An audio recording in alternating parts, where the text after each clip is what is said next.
Movie की शुरुआत में हमें सियोएन और वुतुंग को दिखाया जाता है जो एक दूसरे से बहुत प्यार करते हैं। लेकिन स्वर्ग के देवताओं को ये सब पसंद नहीं आता क्योंकि सियोएन एक परी है और वुतुंग एक काम देवता है यानी एक डीमन है। सियोएन को देवताओं ने इंसान की वासना को दूर करके इस दुनिया की रक्षा के लिए भेजा था, पर सियोएन इस धरती पर आकर वुतुंग के साथ प्यार में पड़ जाती हैं। इसलिए देवता उससे उसकी सॉल निकाल कर वापस लाने के लिए दो परियों को भेजते हैं, क्योंकि देवताओं को लगता था कि परी और डीमन का प्यार इस दुनिया के लिए खतरा बन सकता है। परियां आकर सॉल स्टोन की मदद से सियोएन की सॉल को निकाल लेती हैं और सियोएन के शरीर को आग में जलाकर भस्म कर देती हैं, जिससे वुतुंग बहुत गुस्सा हो जाता है। वह उन पर हमला कर देता है और वह एक परी को मार देता है। जब दूसरी परी ये देखती हैं तो वह डर के मारे वहाँ से भाग जाती हैं। वह उस गांव के मुखिया के घर के बाहर रुकती हैं। यहाँ पर हम देखते हैं कि उस मुखिया की पत्नी एक बच्चे को जन्म देने वाली है।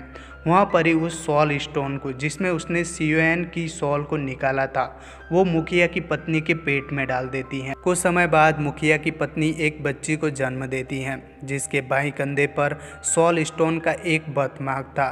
वे उस बच्चे का नाम यूइन रखते हैं। वही सियोएन की मौत से वुतुंग आउट ऑफ कंट्रोल हो जाता है और पूरे गांव में हाहाकार मचा देता है।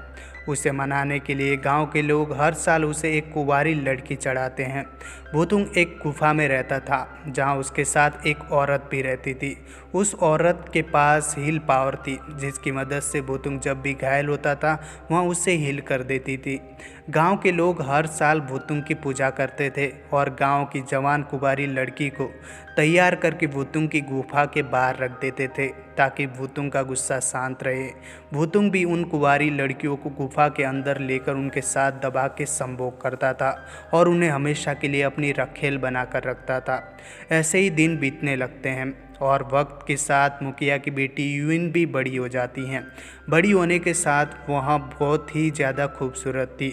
उसकी दोस्त उसके साथ वुतुंग की बात किया करती थी क्योंकि वो दिन आने वाला था जब गांव की जवान कुंवारी लड़की को वुतुंग की सेक्स स्लैब बनाकर भेजा जाने वाला था। एक दिन यूइन के सामने वुतुंग आ जाता है। यूइन भी वुतुंग को एकटक देखने लगती हैं क्योंकि आपको याद होगा कि यूइन के शरीर में उस परी ने सियोएन के सॉल स्टोन को डाला था, जिस वजह से यूएन को वुतुंग को देखकर एक अटैचमेंट सा फील होता है। यूएन वुतुंग को एकटक देखती हैं फिर शर्मा कर वहाँ से भाग जाती हैं। जब वो अपनी फ्रेंड के पास आती हैं तो उसकी फ्रेंड उसके साथ बचकानी बातें करने लग जाती हैं। तभी उनकी नज़र एक नाव पर जाती हैं जिसके बहुत सारे मछलियाँ पड़ी हुई थी। वे उस नाव के पास जाती हैं तो वहाँ पर कोई नहीं होता। तभी नदी के अंदर से एक लड़का निकलता है जिसे देखकर वे डर जाती हैं और वापस घर आ जाती हैं। उस लड़के का नाम होता है सैनकेन, जो अपनी बहन के साथ मछलियाँ मार रहा होता है। आगे हम देखते हैं कि रात को सभी गांव वाले इकट्ठा हुए हैं क्योंकि आज ये फैसला होगा कि गांव की कौन सी लड़की वुतुंग की रखेल बनेगी। सभी गांव वाले जिनकी कुंवारी बेटियां हैं वो पर्चा निकालते हैं। पर्चा निकालने पर इस साल मुखिया की बेटी यूइन का नंबर आता है, जिससे मुखिया की पत्नी बहुत दुखी होती हैं। वहाँ रोते हुए अपने पति से कहती हैं कि तुम इस गांव के मुखिया हो, तुम हमारी बेटी की जगह किसी और को भेज दो। पर मुखिया अपनी पत्नी की बात नहीं मानता। वहाँ कहता है कि नियम तो नियम है। अगले दिन सैनकेन और उसकी बहन नदी किनारे खेल रहे होते हैं। तभी वे देखते हैं कि एक झाड़ी जोर से हिल रही है। जब दोनों भाई बहन उस झाड़ी के पास जाकर ध्यान से देखते हैं तो वे पाते हैं कि उनके भैया भाभी वहाँ पर दबाकर संभोग कर रहे हैं। सैनकेन उन्हें इसी हालत में छोड़कर वापस घर आ जाता है जहाँ पर यूइन चाकू की धार लगाने आई हुई थी ताकि वह रात को वुतुंग को मार सके। सैनकेन उससे बात करने की कोशिश करता है, वह उसे हंसाने की भी कोशिश करता है, पर यूइन एक शब्द भी नहीं बोलती क्योंकि वह मन ही मन काफ़ी दुखी होती हैं। वह अपनी चाकू लेकर वहाँ से चली जाती हैं। रात को पूरे रीति रिवाज के साथ डोली में यूइन को बिठाकर लेकर जा रहे होते हैं वुतुंग की गुफा पर। साथ में सैनकेन भी होता है। उसे कोई आइडिया नहीं था कि डोली के अंदर कौन है। तभी यूइन के हाथ से चाकू गिर जाता है। जब सैनकेन उस चाकू को देखता है तो वह समझ जाता है कि उस डोली के अंदर यूइन है। ये जानकर वो बहुत अपसेट हो जाता है। फिर सभी लोग वुतुंग की गुफा पर पहुंच जाते हैं और यूइन को गुफा के बाहर रखकर वापस आ जाते हैं। सैनकेन भी वापस घर आ जाता है जहाँ पर उसके भैया भाभी दबाकर संभोग कर रहे होते हैं।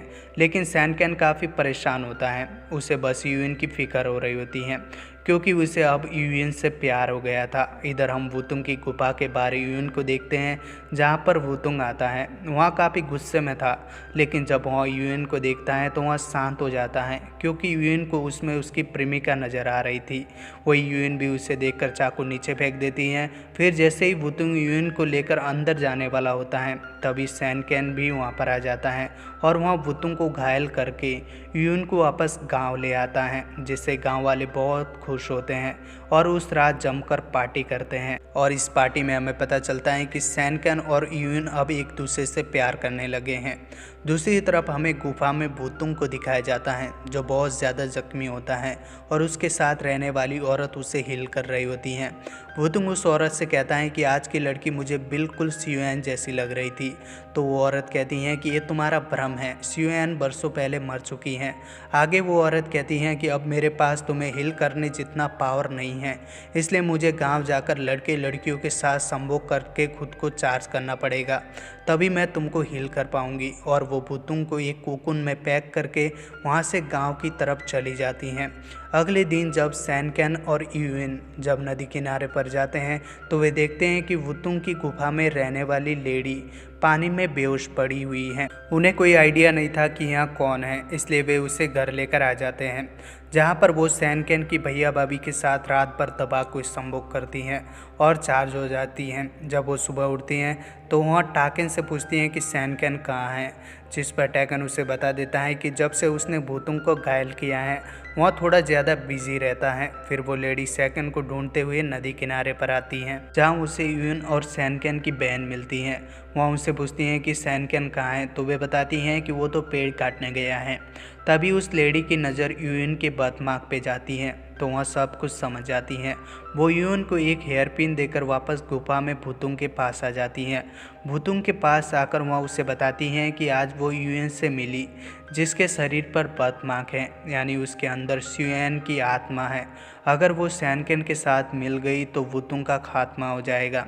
ये सुनकर वुतुंग उससे कहता है कि तुम्हें उन्हें मेरे पास लाना चाहिए था। तो वो लेडी कहती कि तुम चिंता मत करो, मैं उसे एक साउल टैकिंग पेन देकर आई हूँ, वो हमारी नज़र से बच नहीं पाएगी। आगे हम देखते हैं कि गुस्से की वजह से वुतुंग ने सारे गांव पर हमला कर दिया है। वुतुंग के हमला करने पर सारे गांव वाले हबसी बन जाते हैं और औरत से लेकर जानवर तक सबके साथ संभोग करना शुरू कर देते हैं, क्योंकि आपको याद होगा कि वुतुंग एक काम देवता है। सैन कैन, यूएन और सैन कैन की बहन, ये तीनों किसी तरह बचकर वहाँ से जंगल की तरफ भाग जाते हैं। वही हमें दिखाया जाता है कि सैन कैन की भाभी के साथ वुतुंग संभोग कर रहा है और सैन कैन की भाभी को भी इसमें बहुत मज़ा आ रहा होता है। सैन कैन, यूएन और उसकी बहन जंगल में घूमते हुए एक मॉन्क से मिलते हैं। वो मॉन्क उन्हें बताता है कि यूएन वुतुंग को हरा सकती हैं, लेकिन इसके लिए उसे अपनी पावर बढ़ानी पड़ेगी और वो पावर बढ़ेगी उसकी किसी वर्जिन लड़की के साथ संभोग करने से। ये सुनकर यूएन और सैन कैन संभोग करने के लिए खोपचे में चले जाते हैं। सैन कैन की बहन इधर ही खड़ी होकर अपने आप को संवार रही होती हैं। तभी उस मॉन्क की नज़र उसके हेयर पिन पे जाती है, तो उसे समझते देर नहीं लगती कि ये वुतुंग की साउल टेकिंग हेयर पिन है, यानी वुतुंग को पता है कि हम कहाँ हैं। वही वुतुंग ने यूएन और सैन कैन को बंदी बना लिया था। जब मॉन्क और यूएन उसे बचाने के लिए जाते हैं, तो वह यूएन को छोड़कर वुतुंग को गुफा में ले जाता है, जहाँ पर वो सैन कैन को एक बर्फ़ की सिल्ली में जमा देता है और सैन कैन की भाभी के साथ कार्यक्रम में लग जाता है। यूएन और सैन कैन की बहन सैन कैन को बचाने के लिए उस गुफा में आते हैं। सैन कैन की बहन वुतुंग का ध्यान भटकाती हैं और यूएन जाकर अपने शरीर की गर्मी की मदद से उस बर्फ़ की सिल्ली को पिघलाने की कोशिश करने लगती हैं। इधर सैन कैन की बहन वुतुंग का ध्यान भटकाने के लिए उसे पानी में ले जाकर संभोग करती हैं। तभी वुतुंग को पता चल जाता है कि यूएन उस बर्फ़ की सिल्ली को पिघला रही हैं। अगर ये एक हो गए तो मेरा खात्मा हो जाएगा, इसलिए वह उन पर एक पत्थर फेंक कर मारता है, जिससे वो बर्फ़ की सिल्ली टूट जाती हैं। बर्फ़ की सिल्ली टूटने पर यूएन सैन कैन को जगाती हैं, क्योंकि सैन कैन ठंडी की वजह से जम गया था। जब सैन कैन जग जाता है तो यूएन उसके साथ इंटीमेट होने लगती हैं। तभी वुतुंग तलवार से सैन कैन पर हमला कर देता है, लेकिन यूएन सैन कैन को अपने पीछे छुपा लेती हैं, जिसकी वजह से तलवार जाकर यूएन के बर्थमार्क पे लगती हैं। तलवार जब यूएन के बर्थमार्क पे लगती है तो उससे सुएन की शॉल बाहर निकलती है। सुएन वो लड़की है जिससे वुतुंग प्यार करता था। सुएन को वापस पाने से वुतुंग काफ़ी खुश होता है और सुएन के साथ कहीं पर गायब हो जाता है और ये मूवी यहीं पर ख़त्म हो जाती है।